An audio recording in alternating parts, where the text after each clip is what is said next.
Salut à tous, c'est Structural Ostéo, j'espère que vous allez bien. On se retrouve aujourd'hui dans une nouvelle vidéo pour parler des bruits articulaires. Beaucoup d'entre vous m'ont envoyé des messages pour savoir si le crack articulaire, par exemple, peut être néfaste pour une articulation, est-ce qu'il peut être lié à de l'arthrose, et tout un tas d'autres questions que vous vous posez au jour le jour. Dans cette vidéo d'aujourd'hui, j'essaye de répondre au maximum à toutes ces interrogations que vous avez. Si le sujet t'intéresse, on est parti.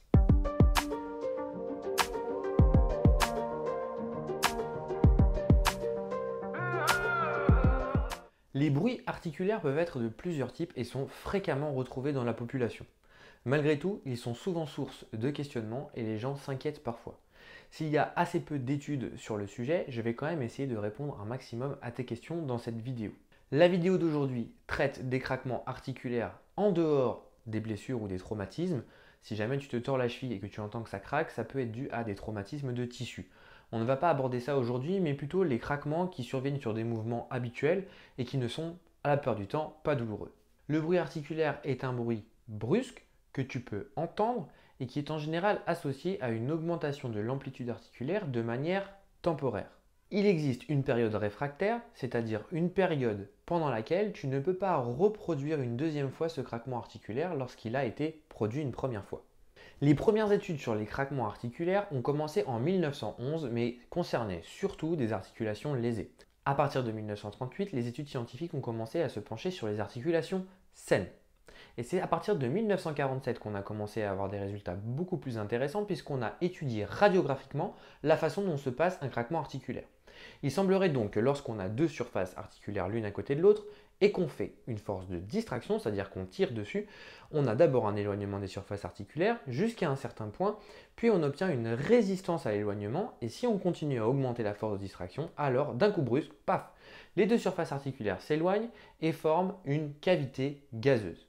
Ils ont comparé ça au phénomène de cavitation qui peut s'observer dans les hélices des bateaux. Lorsque l'hélice tourne vite, on a formation de bulles d'air qui peuvent user la structure de l'hélice du bateau prématurément. Et c'est donc pour ça qu'on a commencé à dire que les craquements articulaires pouvaient utiliser le cartilage de manière prématurée. De nouvelles études ont montré une évolution. Après cette première hypothèse, des études ont montré que le craquement articulaire viendrait plutôt de ressauts ligamentaires, c'est-à-dire des petits ligaments qui font des petits ressauts sur des surfaces osseuses.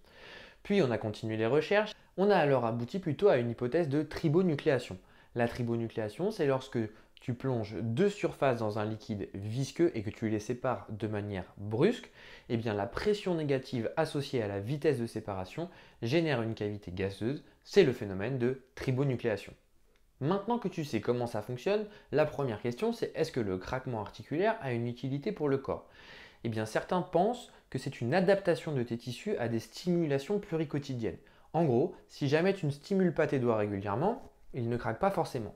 Par contre, si tous les jours tu les soumets à la même contrainte, il va arriver un moment où les tissus vont s'adapter et générer cette forme de craquement articulaire. Pour ceux qui le font, cela peut avoir une utilité simplement parce qu'on a montré qu'après un craquement articulaire, on obtenait une augmentation temporaire de l'amplitude de l'articulation. Les gens ont donc l'impression d'avoir plus de possibilités de mouvement et ça leur apporte un soulagement, c'est la raison pour laquelle ils le reproduisent régulièrement. Ensuite, la question souvent posée en consultation, c'est est-ce que les craquements réguliers peuvent mener à de l'arthrose? Et pour répondre à ça, un médecin allergologue américain a fait une étude plutôt drôle puisque pendant 50 ans, il a craqué tous ses doigts de la main gauche de manière quotidienne et n'a pas touché à ses doigts de la main droite pour voir la différence au bout de 50 ans. Ça lui a valu un prix Nobel, plutôt un IG Nobel. C'est le prix Nobel qui est remis aux recherches insolites. Le résultat de son étude, eh bien, au bout de 50 ans, aucune différence entre la radio de sa main gauche et la radio de sa main droite. Il semblerait donc que le craquement articulaire, même répété de façon quotidienne, n'ait aucun impact sur l'état de ton cartilage.